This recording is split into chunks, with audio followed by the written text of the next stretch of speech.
مساكم الله بالخير. اليوم ابوي جايب لنا ذبيحة، فبطبخ معاكم الذبيحة. بنسوي قوزي لحم. انا حاطه الجدر هني عندي. الشولة هذه ترى شولة فنادق كبيرة، فتشيل الجدر هذا العود. انتوا طبخوا على الشولة الارضية. اول شيء بالنسبة حق الذبيحة احنا نحط الجدر على الشولة لما يصير حار علشان نحمر الشفل اللي هو لية الخروف. لما تحمرون لية الخروف راح يصير عندكم لون اللحم حلو، وراح يتغير طبعا طعمه، وراح يغنيكم عن تحمير اللحم.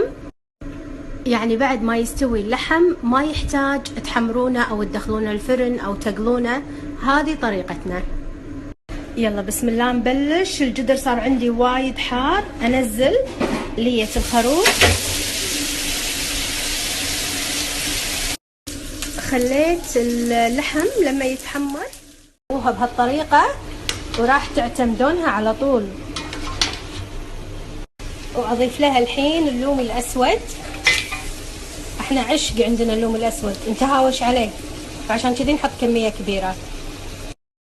خليت البطاطا تنحمس عدل وتاخذ نكهة معجون الطماط والبهارات. الحين اضيف لها الماي الحار. وبس صبينا الماي الحار، بزيد انا شوي وبخليها تطبخ لما تستوي عندي حبة البطاط.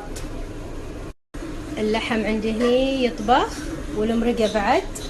بخليها تستوي وبروح اشرب لي فنجان قهوة، اصحصح وارجع. بسوي معاكم الحشو. هذا الحشو الكويتي الاصلي، ما راح اضيف له اي اضافة.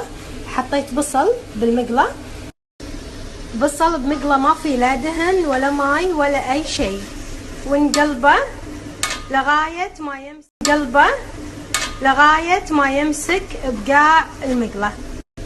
الحين بضيف الملح حق اللحم. شوفوا هو تقريبا استوى، فاضيف له الملح. ما نضيف الملح بالبداية. ضفنا الملح ونرد نغطي الجدر ونخليه يطبخ كذي بربع ساعة 20 دقيقة، ويكون ان شاء الله جاهز.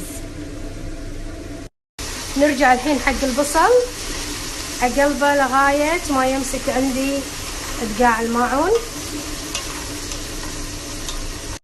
شوفوا بدأ البصل يمسك عندي، اخليه بعد. هذا اللي راح يعطينا اللون الحلو حق البصل. شوفوا لما مسك عندي البصل هني اصب شوية ماي، ابخه ماي. هذا اللي راح يعطينا لون الحشو الحلو. كل ما يمسك عندكم الحشو بقاع الجدر بخوه ماي وقلبوه. نكرر نفس الحركة لغاية ما نوصل حق اللون المطلوب وتستوي عندنا البصلة. شوفوا لغاية الحين قاعدة ابخ البصل ماي واقلبه. اللون تقريبا كذي زين، بس بعطيه دقايق وخلاص. وصل عندي البصل للون المطلوب. الحين اضيف له قفشة كبيرة سمن. ضفت السمن، يعني لاحظتوا من البداية ما ضفت سمن ولا ماي، حمرت البصل بدون ولا شيء. الحين اقلي البصلة بالسمن، وتالي نضيف لها النخي، الكشمش، الاشياء اللي تحبونها. نضيف الزبيب، الكشمش. ليش ضفت الكشمش اول شيء؟ لان ابي ينقلي بالدهن، لان ني ما فحته ولا قليته ولا اي شيء. هذا اللحم ما شاء الله تبارك الرحمن ذايب استوى. الحين باخذ مروق اللحم وبسوي فيه العيش. اشيل الحين من مروق اللحم حق العيش. هذه مرقة اللحم بطبخ فيها العيش، وترى الدهن هذا كله من اللحم، انا ما ضفت دهن كلش. الحين بضيف العيش. يلا شوي شوي بسم الله. حطي كله. نتأكد من قياس الماي، لا تخلون الماي زايد علشان يصير عندكم العيش نثري. اخلي العيش لغاية ما ينشف مايه، ما اغطيه، لا لما ينشف مايه اقصر على الشولة واغطيه. وعلى قولة القصار العيش دش بيوته. نشف ماي العيش. الحين بحط منقوع الزعفران وعلى ما ينقلي عندي الكشمش، شوفوا هني عندي نخي مفيوح اللي هو الحمص المجروش المكسر. هذا الحمص هذا تفوحونه من قبل وتشخلونه من الماي وتضيفونه حق الحشو. بسم الله نضيفه.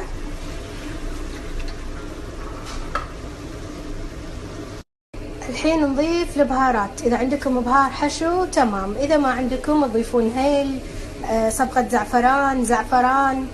حطيت هيل وزعفران وصبغة زعفران وملح وبس. هذا الحشو الكويتي الأصلي جاهز. الكشمش الزبيب اختياري، تقدرون تستغنون عنه وبس. هذا الحشو اللذيذ جاهز. الحشو عندي جاهز. الحين إن شاء الله بسوي معاكم العيش، وتقريبا طبختنا شارفت على الانتهاء. تابعوني. الحين بحط منقوع الزعفران وبغطي الجدر. هني عندي زعفران منقوع بماي وضايفت له صبغة زعفران علشان أعزز اللون، ومو حاطة ماي ورد. احنا ما نحط حق اللحم ماي ورد. شوفوا العيش من نشف عندي ما أقلبه علشان لا تكسر عندي حبة العيش. الحين أصب منقوع الزعفران كذي على صوب، مو على كل العيش. حطيت منقوع الزعفران على صوب وبس. الحين أغطي الجدر وأخليه يتسكر على نار هادية، ولا تنسون تحطون حديدة تحت الجدر. ما شاء الله تبارك الرحمن. هذا عيشنا استوى. بشيل الزعفران أول شيء وبعدين نقلب العيش وننشبه. هذا عيش الزعفران أشيله لأنه بحطه بعدين على وجه العيش. أهم شيء شغلي كله شغل أول. حتى العيش الزعفران اللي شلته حطيته بمغطاة الجدر. هذا عيشي الحين ما شاء الله تبارك الله. فما راح يبين وايد الزعفران. وأحط الحشو بعد كذي على صوب وأغطي الجدر. وخلصت طبختنا. في أسهل شيء بالدنيا أصلا طبخ الخروف. بس نرجع لكم بعد شوي مع الشكل النهائي. وهذا اللحم بالفرن يتحمر. يلا بعد شوي نصور لكم شكله بالتقديم. يلا بسم الله ننشب. العيش عندي جاهز. أول شيء بشيل الحشو وبعدين بقلب العيش مع الزعفران وبعدين ننشب. أول شيء بسويه بشيل الحشو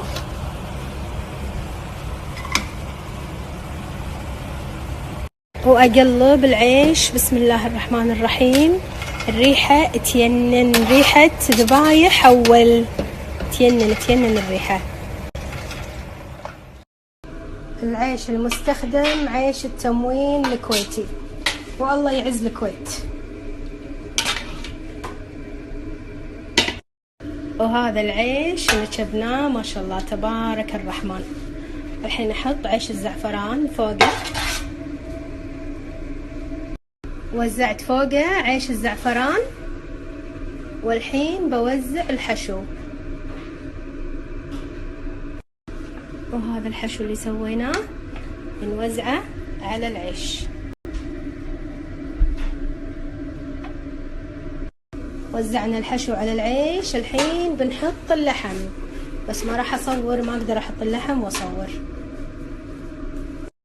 هذا اللحم حطيته فوق العيش وزينته بالليمون والقوز جاهز. وعلينا وعلى عيونكم بألف عافية. شوفوا شكل اللحم شلون. الطبق الحين بزينه بالمكسرات وخلصنا. أبي أشوف تطبيقاتكم. نحط الحين المكسرات. عاد هذه حركات هالأيام مو سوالف أول. وخلصت ذبيحتنا اللذيذة، وعلينا وعلى عيونكم بألف عافية.